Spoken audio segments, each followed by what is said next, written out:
इस तेज़ भागती ज़िंदगी में हम अक्सर उस इंसान को मार देते हैं जो ठहराव वाली ज़िंदगी जीना चाहता है।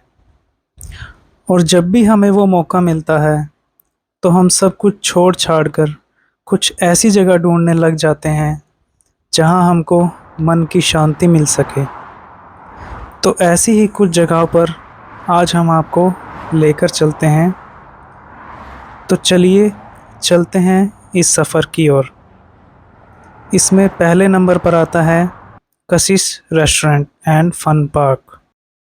यह जगह सिरसा शहर से 6 किलोमीटर दूर बेगू रोड पर स्थित है और जो डेरा सच्चा सौदा के नज़दीक पड़ती है। इसका निर्माण भी डेरा सच्चा सौदा द्वारा ही करवाया गया था।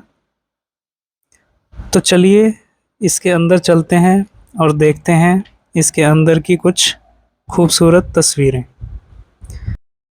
बच्चों के लिए यह जगह किसी जन्नत से कम नहीं है। इसमें काफ़ी तरह के राइड्स व वाटर स्पोर्ट्स गेमिंग मौजूद हैं, जिसमें ज़्यादा ली जाने वाली ride dragon rides, swinging cup, water sports व अन्य कुछ झूले इसमें आपको देखने को मिलते हैं। तो इसमें सबसे पहले मुख्य आकर्षण का केंद्र है जो आप देख ही पा रहे हैं स्क्रीन पर, यह है ड्रैगन झूला।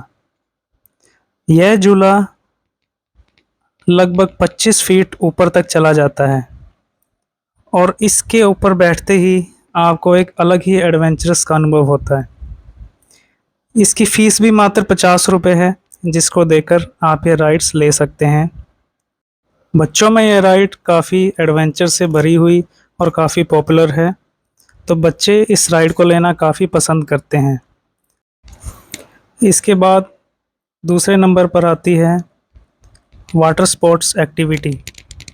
इसके अंदर दो तरह की स्लाइड्स अवेलेबल हैं। गर्मियों के मौसम में यह ओपन रहता है और सर्दियों में इसे बंद कर दिया जाता है। अगर आप भी वाटर स्लाइड्स व गेमिंग में इंटरेस्टेड हैं तो यहाँ पर आकर आप इसे ज़रूर ट्राई करें। इसकी कीमत भी मात्र 100 रुपये पर पर्सन है और यहाँ आपको कोई टाइमिंग भी नहीं दी जाती है। इसका मतलब है कि आप अनलिमिटेड समय तक यहाँ पर इस एक्टिविटी का आनंद उठा सकते हैं। बच्चों को लेकर भी इसमें खासा उत्साह रहता है। तो देर किस बात की, आइए समय निकालिए और इस वाटर स्लाइड्स और वाटर स्प्लैश का आप भी आकर आनंद लीजिए। मैं उम्मीद करता हूँ कि इस जगह पर आकर आपको बिल्कुल बोरियत का अनुभव नहीं होगा, क्योंकि यहाँ पर इतनी तरह की गेमिंग स्लाइड्स, फूड एक्टिविटीज़ हैं जिसमें आप बिल्कुल भी बोर नहीं हो सकते। इसके बाद आता है यहाँ पर स्विंगिंग कप। जी हाँ, इस कप में बैठकर आपको लगभग 3 मिनट की राइड दी जाती है, जो काफ़ी आनंद से भरा हुआ एक्सपीरियंस है। और हाँ, एक बात और, इस कप को घूमकर चाहे चक्कर आए ना आए, पर आपको चक्कर आएंगे ये बिल्कुल तय है। तो अगर आप भी हैं डेयर डेविल तो आइए और लीजिए इस कप की राइड।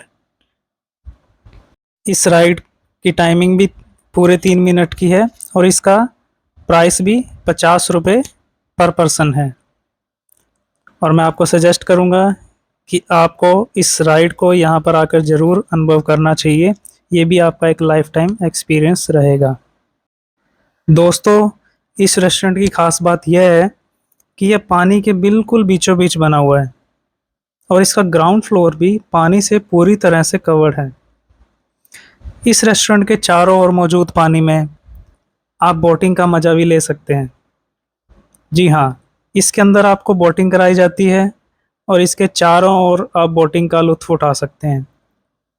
इस बोटिंग के दौरान आपको लगभग 2 से 3 राउंड का समय दिया जाता है और लगभग 15 से 20 मिनट लगते हैं आपको। आप 2 से 3 बार इस रेस्टोरेंट का चक्कर इसमें लगा सकते हैं। दोस्तों, यहाँ पर वीकेंड के दौरान काफ़ी क्राउड देखने को मिलता है और आसपास व बाहर से काफ़ी लोग इस रेस्टोरेंट को देखने आते हैं। यहाँ पर बच्चों के लिए काफ़ी अच्छी अच्छी एक्टिविटीज़ अवेलेबल हैं, जिसको लेके वह काफ़ी उत्साहित रहते हैं। वीकेंड के दौरान यहाँ पर सैकड़ों की संख्या में लोग आते हैं और यहाँ पर अपनी फैमिली के साथ एक लग्जरी टाइम स्पेंड करते हैं। इसके साथ ही यहाँ पर एक गिफ्ट शॉप भी अवेलेबल है, जहाँ पर आप अपने लव्ड वंस के लिए कुछ भी गिफ्ट्स ले सकते हैं व इवन बच्चों के लिए खाने पीने की अन्य वस्तुएं भी यहाँ पर अवेलेबल रहती हैं। तो मैं उम्मीद करता हूँ कि आपको इस कशिश रेस्टोरेंट का यह सफ़र काफ़ी अच्छा लगा होगा और आशा करता हूँ कि आप भी यहाँ पर आएँ और अपनी फैमिली के साथ एक बहुत ही क्वालिटी टाइम ज़रूर स्पेंड करें। दोस्तों, दूसरे नंबर पर इस सफ़र में आता है तारकेश्वर धाम, या जिसे तारा बाबा की कुटिया के नाम से भी जाना जाता है। यह धाम वर्तमान एमएलए श्री गोपाल कांडा जी ने अपने गुरु श्री तारा बाबा जी की याद में बनवाया था। तो चलिए चलते हैं इस सफ़र पर, जिसमें सबसे पहले एंट्री करते ही आपको दिखेगा एक रेस्टोरेंट, जिसमें काफ़ी लजीज व्यंजन आपको खाने को मिल सकते हैं। इसके अंदर आप देखोगे कि काफ़ी अच्छी इंफ्रास्ट्रक्चर के अंदर एक हटनुमा शेप के अंदर सीटिंग का अरेंजमेंट किया गया है। वह आप ओपन में बैठकर भी खाने का आनंद व लुत्फ़ उठा सकते हैं। इसके पश्चात आपको सबसे पहले यहाँ पर श्री तारा बाबा जी की कुटिया का स्थल देखने को मिलेगा, जिसे समाधि स्थल के नाम से भी जाना जाता है। यह वह स्थल है जहाँ श्री तारा बाबा जी समाधि लेते थे और आज उसी स्थल को एक कुटिया के रूप में, एक बहुत अच्छा इंफ्रास्ट्रक्चर के रूप में बनाकर दिया गया है। जो आप स्क्रीन पर देख रहे हैं, यह है श्री तारा बाबा जी, जिनके याद में यह बनाया गया है। इस आश्रम से बाहर निकलते ही आपको एक बहुत ही सुंदर चित्रण देखने को मिलेगा, जिसमें सबसे आकर्षण का केंद्र यह 180 फीट की मूर्ति है, जो भगवान श्री शिव जी की है। जी हाँ, और इसके साथ ही जो आप देख रहे हैं, यह उन्हीं शिव जी का एक मंदिर है, जिसके दर्शन आप जाके आगे करेंगे जी। जैसे ही आप यहाँ से आगे चलेंगे, आपको वृंदावन धाम दिखेगा। इस वृंदावन धाम में एक सुंदर चित्रण किया गया है श्री कृष्ण व उनकी बचपन की लीलाओं का। इसमें आप देखोगे कि भिन्न भिन्न तरह के चित्रण व खूबसूरत तस्वीरें आपको देखने को मिलेगी, जिसमें अन्य जानवरों की कलाकृतियाँ इसमें आकर्षण का केंद्र रहती हैं। और जैसे जैसे आप इसमें आगे बढ़ेंगे, तो आपको अन्य चित्रण देखने को मिलेंगे जो बिल्कुल ही मनमोहक हैं। यह वृंदावन धाम पर्यटकों के लिए काफ़ी आकर्षण का केंद्र है और इस धाम को देखने के लिए प्रतिदिन अनुमानित है कि लगभग 400 से 500 लोग प्रतिदिन इस धाम को देखने को ज़रूर आते हैं। इसके अंदर आप देखेंगे कि कृष्ण की लीलाओं का बेहतरीन चित्रण किया गया है, जिसके अंदर आप अभी स्क्रीन पर देख पा रहे हैं। उनके जन्म के समय कारागार का चित्रण भी इसमें साफ साफ दिखाया गया है। यह तारकेश्वर धाम रानिया रोड पर स्थित है और सिरसा बस स्टैंड से इसकी दूरी लगभग 5 किलोमीटर है। शिवरात्रि के अवसर पर यहाँ प्रतिवर्ष कार्यक्रम का आयोजन होता है और इस कुटिया में बड़े से बड़े कथावाचक भी आकर अपनी प्रस्तुति दे चुके हैं व श्रद्धालुओं को निहाल कर चुके हैं। इसके अंदर यहाँ पर फिल्म अभिनेत्री व सांसद हेमा मालिनी भी अपनी शिव नाटिका की प्रस्तुति दे चुकी हैं जी। महामंडलेश्वर अवेशानंद गिरी महाराज के सानिध्य में कुटिया परिसर में अति महारुद्र महायज्ञ का आयोजन भी हो चुका है और ऐसा माना जाता है कि विश्व में ये महायज्ञ पहली बार हुआ। यहाँ से आगे बढ़कर आपको गुफा दिखेगी। जी हाँ, यह गुफा भी एक यहाँ का मुख्य आकर्षण का केंद्र है, जिसके अंदर काफ़ी तरह की झलकियाँ आपको देखने को मिलती है और यह बिल्कुल प्राचीन गुफाओं की तरह ही इसका चित्रण अंदर से किया गया है। तो आइए आपको लेके चलते हैं इस गुफा के अंदर और आपको दिखाते हैं यहाँ की बेहतरीन चित्रकारी। जैसे ही आप अंदर चलेंगे, आपको खूबसूरत चित्रकारी देखने को मिलेगी। एंट्री करते ही आपको यहाँ पर शेर व अन्य जानवरों की कलाकृतियाँ देखने को मिलती है और जो काफ़ी खूबसूरती से चित्रण किया गया है जिनका। तो चलिए आपको अंदर लेके चलते हैं और दिखाते हैं कुछ और महत्वपूर्ण दृश्य इस गुफा के। साथ ही मैं आपको इस कुटिया के बाबा तारा जी का कुछ इतिहास बताना चाहूँगा। भगवान शिव के जो अवतार माने जाते हैं बाबा तारा जी, इनका जन्म फाल्गुन की शिवरात्रि के दिन पाली गांव जिला हिसार में श्री चंद सैनी के घर हुआ था जी। जब वह 2 वर्ष के थे तभी इनके सिर के ऊपर से माता पिता का साया उठ गया था। तो इनका जो पालन पोषण है वह इनकी बुआ ने किया था जी। बचपन में ही यह भगवान शिव की भक्ति भाव में एकांत में हमेशा ही लीन रहा करते थे। वह सिर्फ 15 वर्ष की ही आयु में परिवार ने इन पर शादी का दबाव डालना शुरू कर दिया था। इसी दौरान इनकी बुआ और फूफा जी का देहांत हुआ। इन दिनों सिरसा में बाबा जी सिद्ध बाबा बिहारी जी की सेवा में लग गए और बाबा बिहारी के दर्शन मार्ग में घोर तपस्या की और बाबा बिहारी जी के आदेशानुसार सिद्ध बाबा श्योराम जी से नाम की दक्षिणा ली।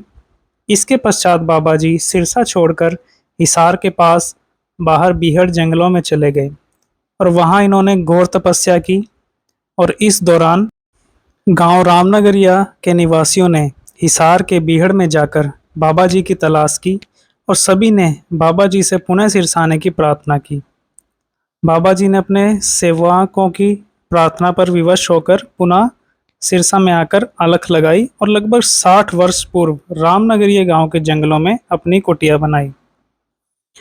कहा जाता है कि एक दिन बाबा जी कमरे से एकदम बाहर आए और गंगा घाट पर जहां शिवालय भी स्थापित है वहां आकर अपने सेवकों के हाथ में स्वेच्छा से अपने मानव रूपी चोला छोड़ दिया। यह देखकर आश्रम के लोग भी व सेवक हैरान रह गए कि कैसा बाबा जी ने अपने आप को शिव में अंतरीण होने को चुना। दोस्तों, आपने इसके अंदर काफ़ी बेहतरीन चित्रण देखे जिसमें आप देख ही रहे होंगे कि कितनी बेहतरीन कलाकारी से इस गुफाओं का चित्रण किया गया है।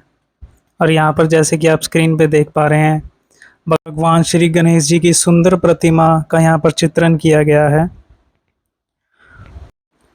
और अभी आप आगे देखेंगे कि यहाँ पर आपको समुद्र मंथन का भी एक सुंदर चित्रण देखने को मिलेगा।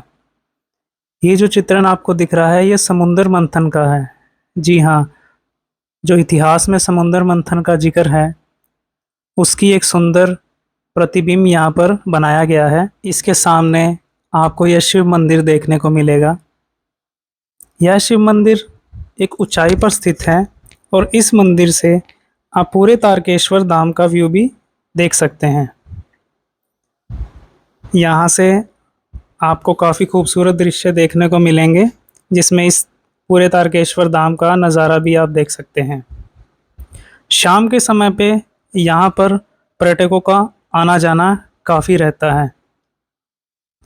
इसके अलावा यहाँ पर जिस शिव मूर्ति का हमने शुरुआत में जिक्र किया था वो बिल्कुल यहाँ स्थित है, जो 180 फीट जिसकी ऊंचाई कही जाती है। जी हाँ, यह मूर्ति 180 फीट की है जिसको यहाँ पर स्थापित किया गया था, जिसके बिल्कुल बराबर में आपको नंदी महाराज भी देखने को मिलते हैं। तो मुझे उम्मीद है कि यह तारकेश्वर धाम की यात्रा आपको काफ़ी अच्छी लगी होगी और मैं आपको बिल्कुल रिकमेंड करूँगा कि एक बार आपको यहाँ पर ज़रूर आना चाहिए और इस खूबसूरत आर्किटेक्चर का अनुभव करना चाहिए। तो चलिए हम बढ़ते हैं अपने आखिरी और तीसरे पॉइंट की तरफ, जो है OHM सिने गार्डन सिरसा। जी हाँ, OHM सिने गार्डन सिरसा आपको हिसार रोड पर लगभग बस स्टैंड से 5 किलोमीटर दूर स्थित है।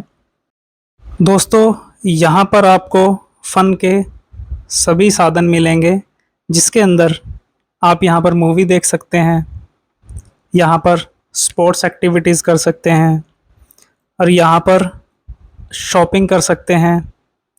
और इसके साथ साथ यहाँ भी सभी तरह के फूड कोर्ट्स मोस्टली अवेलेबल मिलेंगे जिसमें KFC, पिज़्ज़ा विंग्स, सबवे व अन्य पॉपुलर फूड कोर्ट्स। दोस्तों, शाम के समय यहाँ पर काफ़ी चहल पहल रहती है और यहाँ की लाइटिंग यहाँ का एक मुख्य आकर्षण का केंद्र रहती है। यहाँ पर आपको शाम के टाइम हज़ारों की संख्या में लोग मिलेंगे जो शॉपिंग, स्पोर्ट्स, मूवीज़ का आनंद लेते हुए दिखेंगे। जैसे ही आप यहाँ पर मुख्य भवन में जाएंगे तो ग्राउंड फ्लोर पे आपको यहाँ पर सबसे पहले जाका रेस्टोरेंट, प्योर वेज रेस्टोरेंट आपको देखने को मिलेगा। यहाँ पर सुबह 8 बजे से मूवी शो शुरू हो जाते हैं और रात को लगभग 12 बजे तक ये मूवीज़ के शो चलते हैं। और यहाँ पे 3 ऑडिटोरियम्स अवेलेबल हैं जहाँ पर आप मूवीज़ देख सकते हैं। यहाँ पर सबसे पहले जैसे ही आप बाहर जाएंगे तो आप देखेंगे कि यहाँ पर एक ये टॉय ट्रेन जो मुख्य आकर्षण का केंद्र है यहाँ पर घूमती मिलेगी। इस टॉय ट्रेन में आप पूरे इस OHM सिने गार्डन को घूम सकते हैं और बच्चे इस राइड्स को काफ़ी पसंद करते हैं। शॉपिंग के लिए ये एक बहुत ही अच्छी जगह है जहाँ पे आपको सभी तरह के ब्रांड्स यहाँ पे देखने को मिलते हैं, जिसमें Jack and Jones, Madame, Octave, Red Tape व अन्य काफ़ी पॉपुलर ब्रांड्स यहाँ पे अवेलेबल हैं। तो दोस्तों, अगर आप वीकेंड प्लान कर रहे हैं फैमिली के साथ तो ये एक ऐसी जगह है जहाँ पे आपको खाने को, पीने को, मूवीज़, शॉपिंग, सब तरह की एक्टिविटी एक ही फ्लोर के नीचे देखने को मिलती हैं। OHM सिने गार्डन में मूवीज़ की टाइमिंग सुबह 8 बजे से रात के 12 बजे तक रहती है। वीकेंड्स के दिनों में भी यहाँ पर काफ़ी रश रहता है। शॉपिंग के दीवानों के लिए यह जगह एक किसी जन्नत से कम नहीं है। यहाँ पर आप 50 से भी ज़्यादा ब्रांडेड शोरूम्स देखने को मिलते हैं, जिसके अंदर आप सभी तरह की वैरायटीज़ की अवेलेबिलिटी पा सकते हैं। और यहाँ पर सभी ब्रांडेड शोरूम्स के द्वारा काफ़ी अच्छे ऑफ़र्स क्लाइंट्स को दिए जाते हैं, जिसका फ़ायदा आप यहाँ कर उठा सकते हैं। यहाँ पर एक्सक्लूसिव चॉकलेट आउटलेट्स भी आपको देखने को मिलते हैं, जहाँ पर आप इम्पोर्टेड चॉकलेट्स देख सकते हैं। इसके पास ही आपको शुगर कॉस्मेटिक्स का एक आउटलेट देखने को मिलेगा, जहाँ पर शुगर कॉस्मेटिक्स के सामान को आप ले सकते हैं और साथ ही आपको हाउस ऑफ कैंडी मिलेगा, जहाँ पर आप काफ़ी तरह की कैंडीज़ को एंजॉय कर सकते हैं। इसी जगह पर आपको OHM इम्पीरियल होटल देखने को मिलेगा, जो एक लग्जरियस होटल अंदर बनाया हुआ है जहाँ पर आप स्टे भी कर सकते हैं। और इसके बाहर एंट्रेंस की खूबसूरती से आप इस होटल के अंदर का अंदाज़ा लगा सकते हैं कि बाहर से कितना अच्छा मेंटेन बनाया गया है और अंदर से भी इसकी खूबसूरती वैसे ही बरकरार है। आगे जो आपको देखने मिलेगी वो है इंडोर गेमिंग एक्टिविटीज़। जी हाँ, बच्चों के लिए यहाँ पर इंडोर गेमिंग एक्टिविटीज़ का अरेंजमेंट भी है। यहाँ पर आप बच्चों को गेमिंग एक्टिविटीज़ करवा सकते हैं, जिसके अंदर बॉलिंग या अन्य सभी तरह की गेमिंग एक्टिविटीज़ आप देख सकते हैं। डिजिटल गेमिंग भी यहाँ पर अवेलेबल मिलती हैं। इसकी कोई एंट्री फ़ीस तो नहीं है, पर आपको यहाँ पर एक कार्ड बनवाना पड़ता है और जिसके रिचार्ज बेस पे आप कोई भी गेम एक्टिविटीज़ का आनंद उठा सकते हैं। यहाँ पर हर गेम का एक प्राइस टैग है। आप जिस भी गेम को खेलना चाहते हैं आप उसके अकॉर्डिंग टू प्राइस आप पे कर सकते हैं और आपके कार्ड से वो पेमेंट ऑटोमेटिकली डिडक्ट हो जाती है, जिसका रिचार्ज आपको तुरंत कार्ड के साथ ही करवाना पड़ता है। बच्चों के लिए ये बहुत ही अच्छी जगह है, जिसके अंदर वो घंटों का समय भी स्पेंड कर सकते हैं यहाँ पर, क्योंकि यहाँ पे वैरायटी का ऑफ गेमिंग काफ़ी है। तो जब भी आप आएँ यहाँ पर इस जगह पर बच्चों को ज़रूर लेके आएँ, जिसमें वो भिन्न भिन्न तरह की गेमिंग का एक्सपीरियंस कर सकें। तो दोस्तों, आपने देख ही लिया है कि यहाँ पर देखने को, घूमने को, खेलने को बहुत कुछ है और यहाँ पर घंटों का समय आप बड़े ही आराम से अपनी फैमिली के साथ स्पेंड कर सकते हैं। अब चलते हैं खाने की ओर। तो यहाँ पर आपको मिलेगा ओपन फूड कोर्ट। यहाँ पर आपको north Indian, Chinese, Italian, south Indian सभी तरह का खाना अवेलेबल है और यहाँ के डिलीशियस फूड का आप आनंद उठा सकते हैं। तो दोस्तों, आज आपने हमारे साथ सफ़र किया कशिश रेस्टोरेंट का, तारकेश्वर धाम का, OHM सिने गार्डन का। मैं आशा करता हूँ आपको ये सफ़र पसंद आया होगा। अगर आपको ये सफ़र पसंद आया है तो आप प्लीज़ इस वीडियो को लाइक कर दीजिए, चैनल को सब्सक्राइब कर दीजिए और अपने दोस्तों के साथ इस वीडियो को शेयर कर दीजिए। तो जल्द ही हमारी मुलाकात होगी अगले वीडियो में। धन्यवाद।